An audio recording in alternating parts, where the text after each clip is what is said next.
이면 합의를 두고 나오는 얘기인데요. 네. 지난해 7월에 한수원이 체코 원전 우선 협상 대상자로 선정됐을 때 웨스팅하우스가 한수원이 원천 기술을 도용했다면서 소송을 걸었습니다. 예. 이제 웨스팅하우스는 원전 관련 원천 기술 특허를 많이 가지고 있어서 우리가 원전 수출을 시도할 때마다 늘 발목을 잡아왔는데요.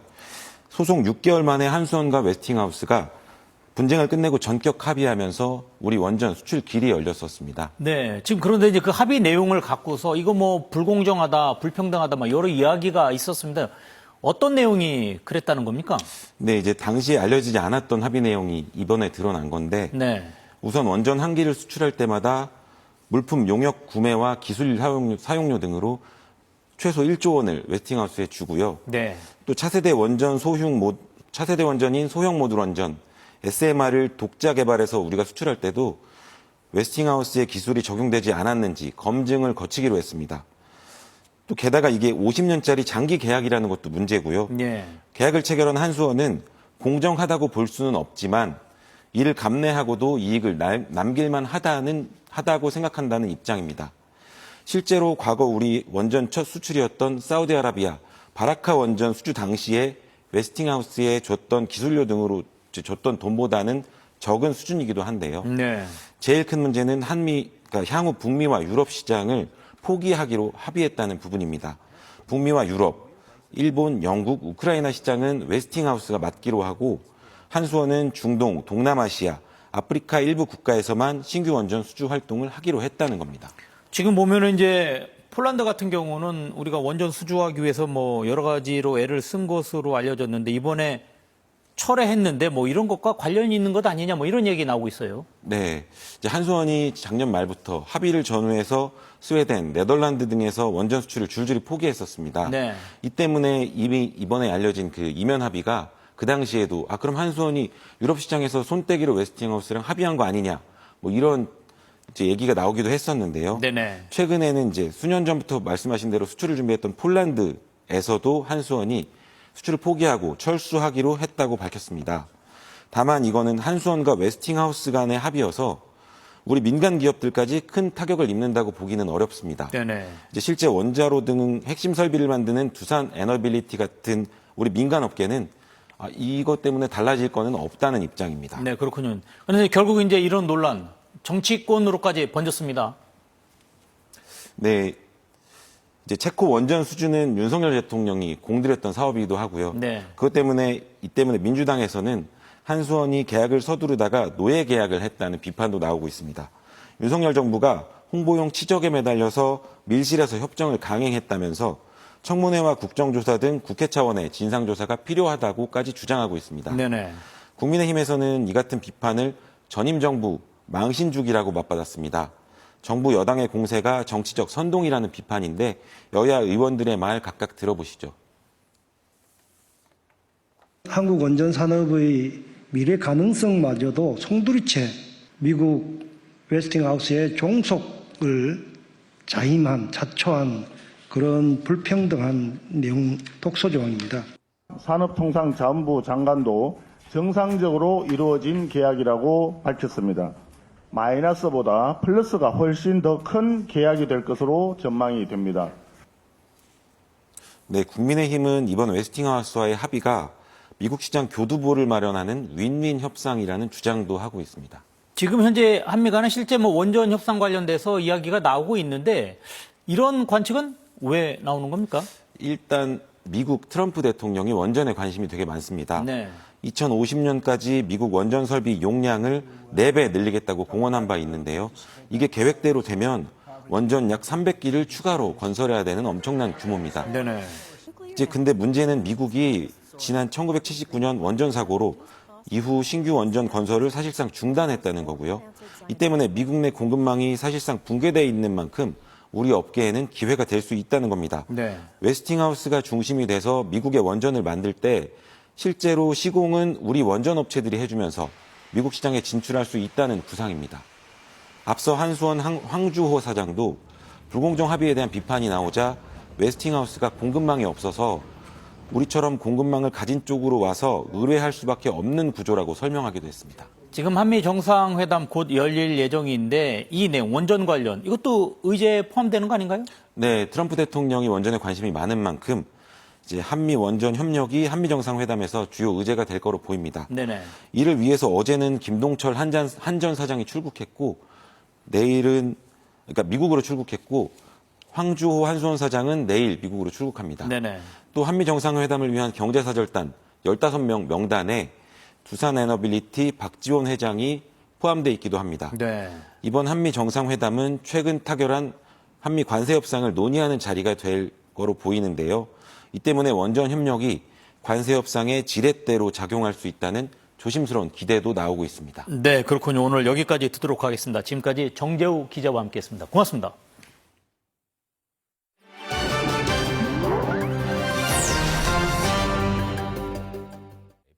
요즘 중국 SNS를 보다 보면 유명인의 목소리로 상품을 홍보하거나 라이브 방송을 진행하는 장면을 종종 목격할 수 있는데요. AI 기술로 복제된 가짜인 경우가 적지 않다고 합니다. 올림픽 메달리스트 최농찬이 고향 부모님을 돕는 중이라며 토종 달걀을 판매하는 이 영상, 수만 건의 주문을 유도했습니다. 하지만 최농찬은 해당 광고를 한 적이 없다고 공식 발표했습니다. 유명 배우 목소리가 무단 복제돼 24시간 라이브 방송에 사용되기도 합니다. 它第一方面可能是先吸引流量，斩获大量的这种粉丝，然后后期的话，便于后期他去通过在直播过程当中。 목소리가 생명인 성우들도 피해를 보고 있습니다. 10여 년 경력의 성우 우양 씨는 최근 본인이 참여하지 않은 음식 광고에서 자신의 목소리를 들었습니다. 확인 결과 AI로 무단 복제된 목소리였습니다. AI로 만든 목소리에 영상까지 더해지면 사기에 악용될 가능성이 있어 우려가 더욱 커지고 있는데요. 법률 전문가는 목소리도 초상권과 동일한 법적 보호 대상이라며 당사자 동의 없는 목소리 복제는 명백한 권리 침해 행위라고 강조했습니다. 독일에서 자전거 절도가 조직범죄 수준으로 확대되면서 심각한 사회 문제로 떠오르고 있습니다. 코로나19 팬데믹 이후 자전거 수요가 크게 늘었습니다. 그 인기는 지금도 이어지고 있는데요. 그만큼 절도도 증가해 독일에선 평균 2분마다 한 대씩 연간 약 25만 대의 자전거가 도난당하고 있습니다. 수천 유로나 하는 고가의 자전거나 전기 자전거가 주로 표적이 되고 있는데요. 이 가운데 주인에게 돌아오는 건 10대 중 한 대꼴. 이로 인한 경제적 피해는 연간 3억 4천만 유로, 우리 돈 약 5,500억 원에 달합니다. 도난 자전거 상당수는 해상이나 육상 경로를 통해 동유럽 등지로 넘어가 온라인 중고장터에서 거래됩니다. Große europäische Idee, wir haben die Verträge von Lissabon, all das könnte super funktionieren, aber es funktioniert tatsächlich in der Praxis, gerade auf dem Gebiet der Straftatenverfolgung, nur sehr eingeschränkt und allemal nicht beim Fahrraddiebstahl. 피해자 중 일부는 도난당한 자신의 자전거를 중고 플랫폼에서 발견해 다시 사기도 하지만 자칫 작물거래로 처벌받을 수 있어 경찰에 신고하는 게 우선입니다. 자전거 절도는 이제 단순한 개인 범죄를 넘어 국경을 넘나드는 조직 범죄로 번지고 있습니다. 프랑스 동부 프랑슈공대의 한 마을. 16세기에 지어진 이 작은 성 안 지하로 내려가니 화려한 조명이 번쩍이는 갖가지 핀볼 게임기가 가득합니다. 40대의 주인 부부가 옛 성을 핀볼 게임장으로 탈바꿈시켜 놓았습니다. 어릴 적부터 열정을 느낀 핀볼 기계를 수십 년간 사모은 아리 씨는 이곳을 지난 시절의 향수를 느낄 수 있는 공간으로 만들고 싶었다고 합니다. Comme les anciennes, elles peuvent partager ça ensemble et retrouver un goût de café qui n'existe plus parce que le café à l'époque c'était 한때 프랑스 카페마다 한쪽에 핀볼 게임기가 자리 잡고 있던 시절이 있었습니다. 1980년대 이후 비디오 게임의 등장으로 인기가 시들해지면서 점점 사라져갔는데요. Et créer des hébergements autour pour attirer du monde et que le monde puisse profiter longtemps, pas juste une heure ou deux. 소유한 핀볼 기계는 총 450대, 그 가운데 50여 대를 번갈아 진열하고 무료로 사용할 수 있도록 했는데요. 아리 씨는 자신의 핀볼 기계가 사람들에게 조금이나마 행복을 줄 수 있기를 바란다고 말합니다. 성인용 기저귀 사용자가 날이 갈수록 늘고 있지만 거부감은 여전한데요. 이런 거부감을 줄이고자 다양한 디자인의 기저귀 패션쇼가 열렸습니다. 오사카 엑스포에서 열린 기저귀 패션쇼입니다. 기저귀 업체와 속옷 업체 등이 참여해 30종류가 넘는 새로운 기저귀를 선보였습니다. 素敵だなって思って普通に本当にお洋服の一つみたいな感じで 히라바야시 씨는 누구나 멋을 즐기는 사회를 만들고자 이번 행사를 기획했다고 합니다. 自分がこれがいいって思えるその選択肢を増やすということが非常になんでしょう。その人の人生を豊かにする上ではものすごく重要なものなんじゃないかな。 이 대형 제지업체는 기존엔 기저귀의 기능성을 중시했지만 이번엔 디자인에도 중점을 뒀습니다. 그래서 개발한 게 바로 청바지 기저귀입니다. 청바지처럼 보이도록 푸른색으로 염색했고 재봉틀로 바늘땀을 넣고 주머니도 달았습니다. 옆에 고무줄도 달아 몸에 딱 붙게 사이즈를 조절할 수 있어 기저귀만 입은 채 외출도 가능합니다. 또 레이스로 장식한 기저귀와 가죽과 종이를 조합해서 만든 기저귀도 선보였는데요. 업체 측은 디자인 등을 좀 더 보완해 상품화할 기획입니다. KBS 월드뉴스입니다.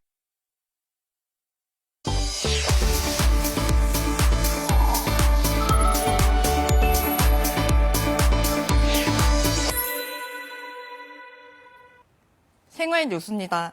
지역 상권이 취약한 농어촌 주민들은 그동안 소비 쿠폰 사용하기가 쉽지 않았는데요.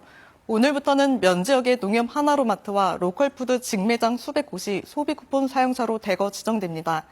군 장병들을 위해 2차 소비 쿠폰은 군부대 인근 상권에서도 사용할 수 있도록 바뀝니다. 고아름 기자가 전해드립니다. 1차 소비 쿠폰 지급률은 97.6%. 전국의 군 장병 47만 명도 소비 쿠폰을 받았습니다. 하지만 사용처가 주민등록지로 묶여 있어 사병은 휴가를 나가지 않으면 사실상 군부대 PX에서만 쓸 수 있었습니다. 주소지에서밖에 쓸 수 없다 보니까 외출되어 나오면 좀 사비로만 쓰는 불편함이 좀 있습니다. 농어촌 지역에선 소비 쿠폰을 받아도 그림에 떡인 경우가 많습니다. 마트나 편의점에서 신선식품이나 생필품을 팔지 않아 필요한 물건을 사러 다른 동네까지 원정 쇼핑을 가기도 합니다. 정부가 이런 불편을 고려해 소비 쿠폰 사용처를 대폭 확대하기로 했습니다. 오늘부터 상권이 취약한 읍과 면지역 농협 하나로마트 650여 곳이 새로 포함됩니다. 기존에 지정된 곳을 포함하면 총 779개 매장에서 소비 쿠폰 사용이 가능합니다. 또 로컬푸드 직매장 200여 곳도 사용처로 새로 등록됩니다. 그 지역의 상권 현황이라든지 또 인근의 소상공인에 미치는 영향까지 고려해서 해당 지자체가 의견을 줬고 군 장병을 위한 개선책도 마련됐습니다. 다음 달 21일부터 지급되는 2차 소비 쿠폰은 복무지역 주민센터에서 선불카드를 받으면 주민등록상 주소지가 아니어도 군부대 인근에서 사용할 수 있습니다. 자세한 소비 쿠폰 사용처는 행정안전부나 농협 홈페이지에서 확인할 수 있습니다. KBS 뉴스 고아름입니다. 개봉 전부터 예매 1위를 기록하며 돌풍을 일으키고 있는 일본 애니메이션 극장판 귀멸의 칼날이 관객들을 찾아갑니다. 한국형 미스터리 스릴러 온리 갓 노즈 에브리띵과 가장 파격적이고 강렬한 신데렐라 이야기 어글리 시스터도 이번 주 극장에서 만나볼 수 있습니다. 개봉 영화 소식 김상엽 기자입니다. 혈기와의 결전을 위해 합동훈련에 나선 귀살대. 久しぶりだな, 제이즈. 귀살대 본부인 오부야시키 저택에 숙적 키부츠지 무장이 나타나고 さあ始めようか宴の時間だ 탄지로 일행은 우부야시키를 구하기 위해 혈귀의 본거지에 떨어집니다. 누적 발행 부수 2억 2천만 부의 귀멸의 칼날 시리즈 최종 결전 제1장이 극장판으로 탄생했습니다. 어머니 이름이 진숙이죠. 형제님! 13년 전 실종된 어머니에 대한 충격의 고해성사. 그 시간에 집에는 왜 찾아가셨어요? 고해성사와 관련된 일이라 말씀드릴 수 없습니다. 복수할 것인가 비밀을 지킬 것인가. 제가 가졌던 믿음은 전부 가짜입니다. 젊은 신부 정도훈은 사건을 추적하며 신앙과 정욕 사이에서 깊은 고뇌에 빠집니다. 신앙인과 자연인 사이에서 갈등하는 마음이 어디로 향하고 있는지에 대해서 그 지점에 대해서 좀 생각을 가지고 보신다면 과연 무엇이 선이고 무엇이 악인 것인가 라는 거에 대해서가 조금 가장 중점적으로 생각해 볼 수 있는 큰 틀이 아닌가라는 생각을 하는데요.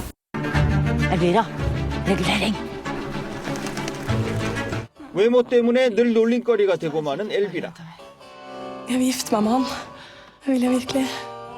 무도회에 초대된 그녀는 왕자의 마음을 사로잡기 위해 고통도 마다하지 않습니다.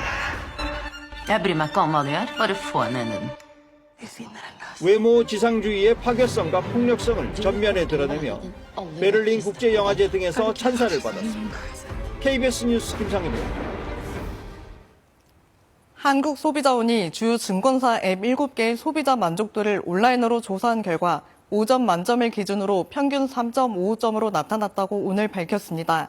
직전 조사인 2021년 조사 결과보다 0.04점 하락한 수준입니다.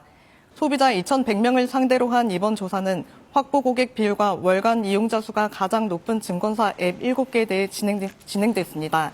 증권사 앱의 핵심 서비스 요인별 만족도를 보면 가입, 변경 편의성이 4.19점으로 가장 높은 점수를 기록했습니다. 반면 혜택 이벤트의 다양성과 유용성, 혜택 제공의 적절성은 3.54점으로 점수가 가장 낮았습니다. 지금까지 생활뉴스였습니다. 올 하반기 전공의 모집이 지난주 시작됐습니다. 서울의 대형 병원들은 대부분 70-80%가 복귀했지만 지방, 특히 필수과는 의사 수가 턱없이 부족한 상황인데요. 강원도에선 폐렴에 걸린 영아가 병원을 찾아 수백 킬로미터를 전전하다 결국 뇌 손상까지 입었습니다. 진선민 기자의 보도입니다. 강원도 삼척에 사는 30대 부부. 생후 12개월 건강했던 딸은 앞을 보지 못하고 제대로 몸을 가눌 수도 없습니다.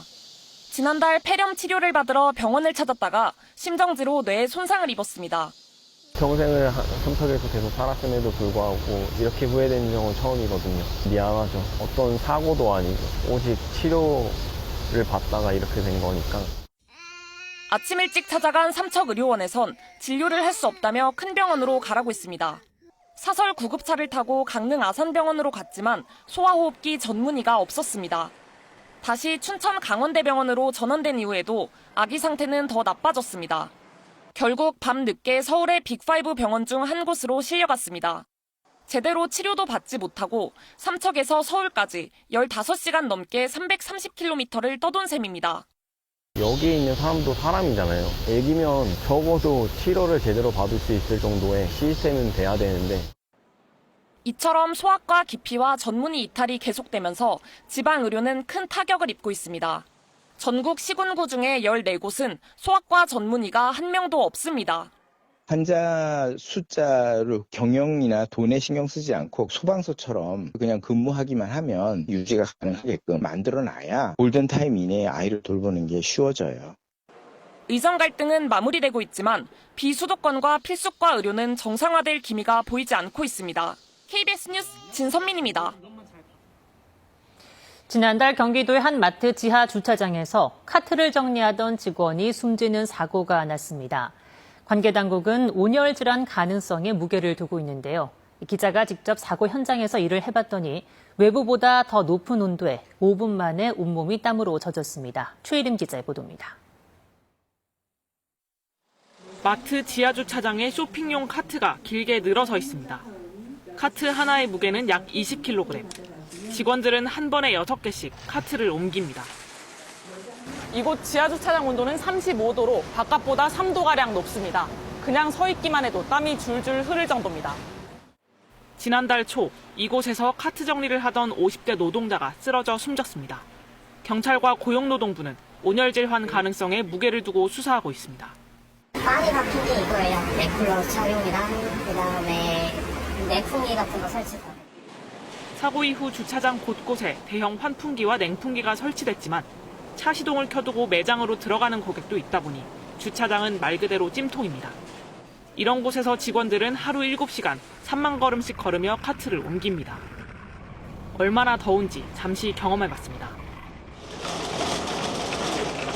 카트를 밀고 다닌 지 5분가량이 흘렀습니다. 벌써 땀이 비 오듯이 떨어지고 어지럼증마저 느껴집니다.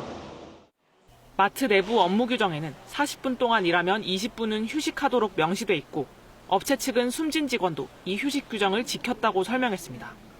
하지만 실제로는 규정대로 쉴 수 없는 환경이라고 동종업계 직원들은 반박합니다.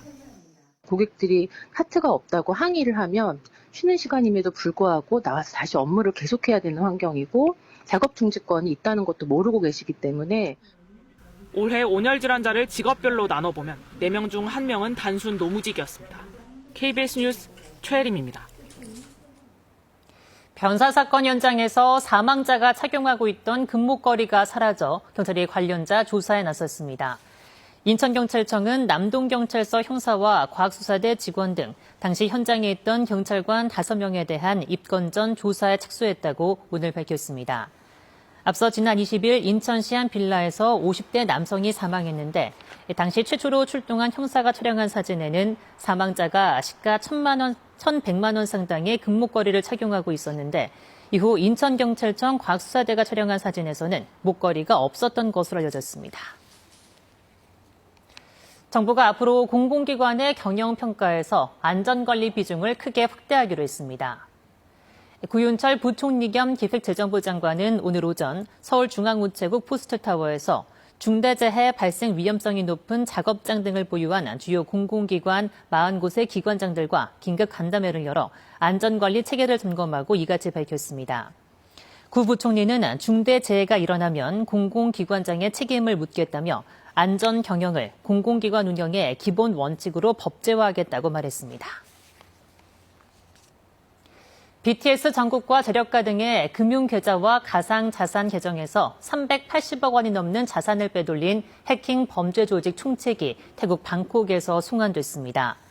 법무부는 34세 중국 국적의 남성을 오늘 새벽 5시쯤 인천공항으로 송환했다고 밝혔습니다.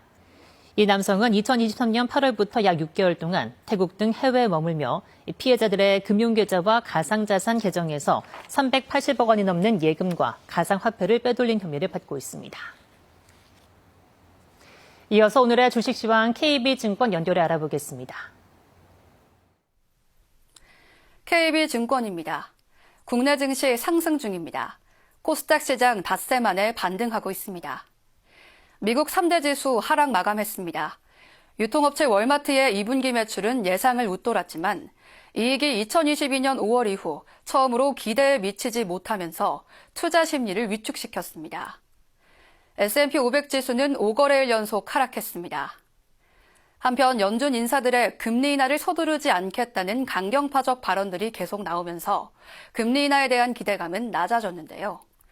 제롬 파월 연준 의장의 잭슨홀 미팅 연설이 한국 시간으로 오는 23시 예정돼 있는 가운데 시장은 주목하고 있습니다.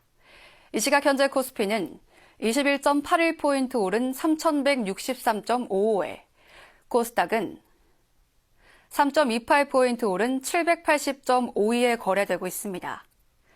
업종별 흐름 살펴보면 전기전자와 건설업종 상승세입니다. 코스피 시장 외국인과 기관 동반 매수 속에 상승 흐름 이어가고 있습니다. 삼성전자가 4일째 상승을, SK하이닉스가 엿새 만에 반등하고 있는 가운데 한화 에어로스페이스 등 방산주, HD 현대일렉트릭과 효성중공업 등 전력기기와 전선주, 고려아연 등 비철금속주, 두산퓨얼셀과 SK오션플랜트, 대우건설과 삼성물산, 달바글로벌과 삼양식품 상승 눈에 띕니다. 반면 OCI홀딩스, LNF 약세입니다. 미국 증시에서 다우지수는 44,785.50에, 나스닥은 21,100.31에 마감됐습니다. 현재 아시아 시장 중국 증시가 상승하고 있고 일본 증시는 하락하고 있습니다. 이 시각 현재 달러화에 대한 원화 환율은 1,391원 30전에 거래되고 있습니다. 지금까지 KB증권이었습니다. 많이 더우시죠? 전국이 폭염특보로 뒤덮여 있습니다. 서울 등 수도권과 충청 많은 지역에 폭염경보가 확대됐고 강원 일부 산지에도 폭염주의보가 내려졌습니다. 오늘 서울의 낮 기온이 34도, 삼척 36도, 구미가 37도까지 오르는 등 체감온도가 35도 안팎까지 올라 매우 덥겠습니다. 내일은 절기 처서지만 서울의 낮 기온이 34도까지 올라서 평년보다도 5도 정도나 높겠습니다. 당분간 한낮에는 폭염이, 밤에는 열대야가 나타나겠습니다. 더위에 지치지 않도록 건강관리 잘 해주셔야겠습니다. 오늘 전국에 가끔 구름이 많겠고 저녁까지 남부지방과 제주도에는 5에서 60mm의 소나기 내리는 곳이 있겠습니다. 자세한 낮 기온을 살펴보면 강릉이 35도, 광주 34도, 대구는 36도까지 오르겠습니다. 바다의 물결은 대부분 해상에서 비교적 잔잔하게 일겠습니다. 서해상에는 바다 안개가 짙게 끼는 곳이 있겠습니다. 해상